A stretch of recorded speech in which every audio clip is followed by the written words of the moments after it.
quite interesting because the tide is very fast between Portaferry and Strangford, even though it's only about a mile and a half across the loch. But because it opens onto the sea, the tide comes in, the loch goes out, and it can get pretty damn strong. So the ferry actually heads up north and then lets the tide bring it down so that it chugs into Strangford. And I can remember that we after a little libation at the Portaferry Arms, clambered aboard the ferry, watched as it went north and then came down, and this was about 10 o'clock at night, and we were the only passengers, so we clambered up almost next to the captain and sang heartily as we went from Portaferry to Strangford. I actually have a lot of people who call from the NHS and so on. I mean, there are a lot of call centres in Northern Ireland, so when you pick up the phone and you speak to somebody, chances are you're speaking to somebody in Ulster and not next door. And so I always identify the Ulster burr, if we call it that, the Ulster accent, and I'm able to say, where are you from? And they say, oh, well, Antrim. Where are you at the moment? Yes, I'm in Antrim. So I'm able to have a little chat. Or sometimes they say I'm from Cultraw, which is the area that I lived in for many years before I moved down to Calinchi. So those are names which will ring a bell to anybody who knows Northern Ireland, is born in Northern Ireland, or who, amongst our 10 listeners, is listening in today. I say 10 listeners because actually at this hour of the morning we don't have very many people at all. But I'm gratified to say that, because of the internet, you never know who's listening. And when I was talking to my pals yesterday, all of them had listened into this programme for 5 minutes at least, just to see what I was up to and what it is up to and what it's all about. And I must say that the listenership, because of the internet and because you can get it on things like Spotify and eHeart Radio and so on and so forth, is it's really very heartening that far more people than show up on the statistics this hour of the morning do get a little taste of it throughout the day. So I'm not a wasted voice, and that's rather good. I think it's rather good. Anyway, now yesterday I talked myself into getting to the point where there wasn't much time left to play any music, and I'm sure that people prefer to listen to music rather than listen to me. Oh dear, I do feel sad. But let's play another piece that I haven't heard. I looked it up this morning, and I was looking for what was known as bright music. So Everything You Wanted, that's what this piece is called, and let's see if it gives us what we want.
not be everything that I want, but that was a pleasant little number as well.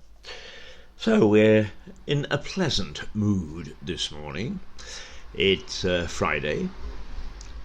Oh, the 10th of July. Doesn't the time just zips by?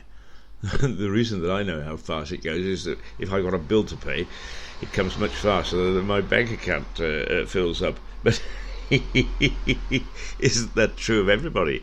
The virus, post-virus situation as far as the economy is concerned is really looking very, very bad. One of the skills, if you like, that I have is I train people in corporate communications, but also in media.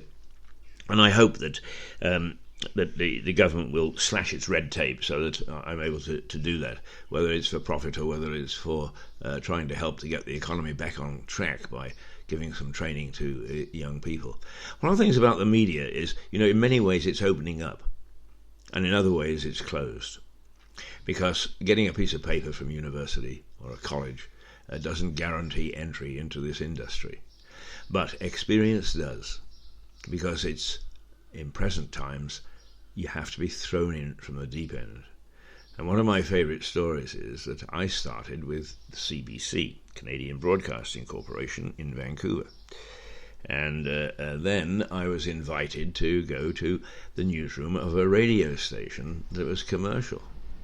And the BBC, CBC, everything was written for you and you read it. I walked into the newsroom wondering, I wonder who writes the news. It took me all of 2 minutes to find out it was me. I wrote it, gathered it, read it, the whole thing. But I'd only been there for a couple of days when I very proudly put together the 5:30 news.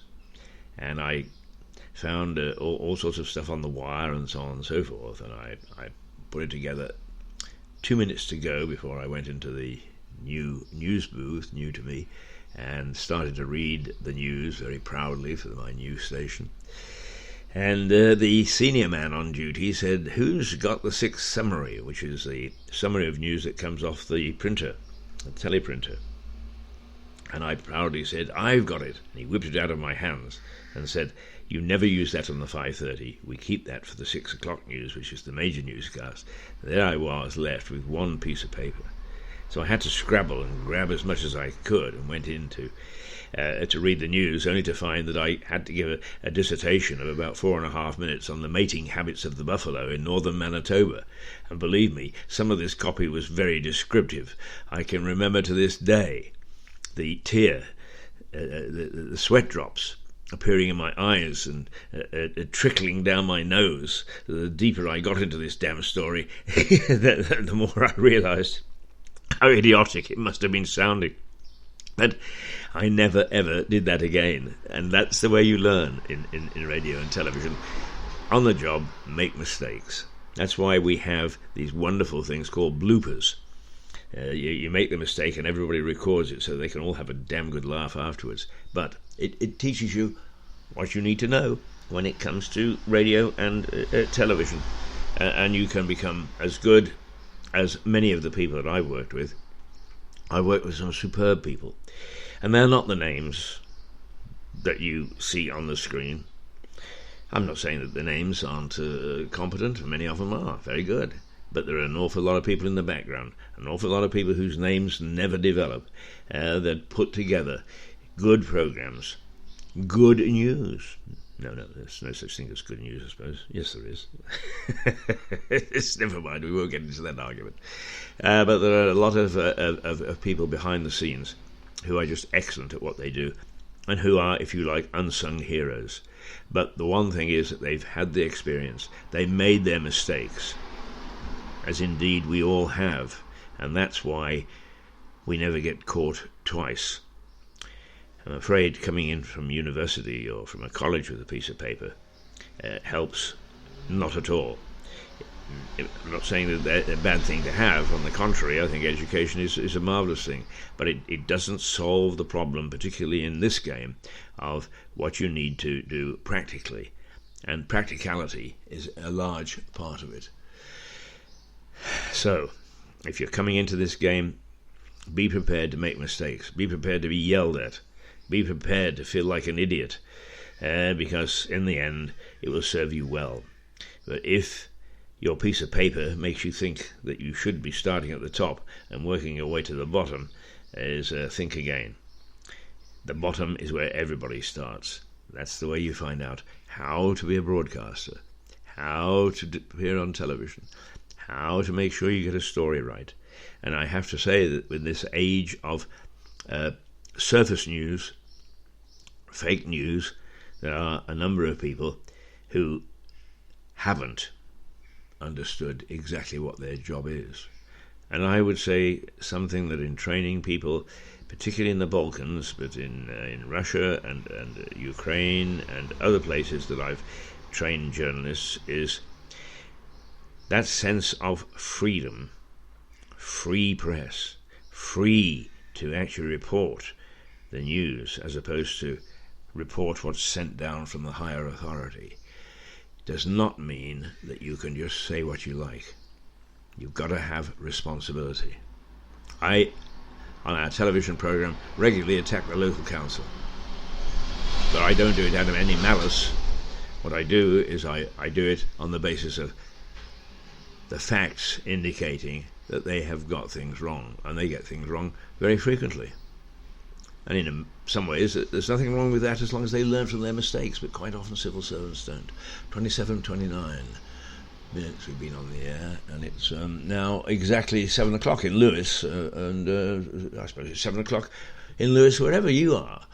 But let's see if we can get in just a little, I don't know, it's a morning stroll. I can't remember what that was all about, but let's have a listen for a few seconds before we have to go.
Lovely stroll, wasn't it? A morning stroll. I rather like that.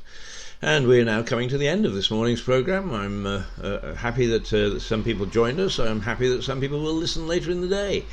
It's Keith Hayes, Rouser Radio, part of the Meridian Television organisation, broadcasting out of Lewis, UK, and I'm sorry, I cannot help it. This morning we're going to go out with our lovely Chinese lady, and Jack Jackson, God bless you for introducing her.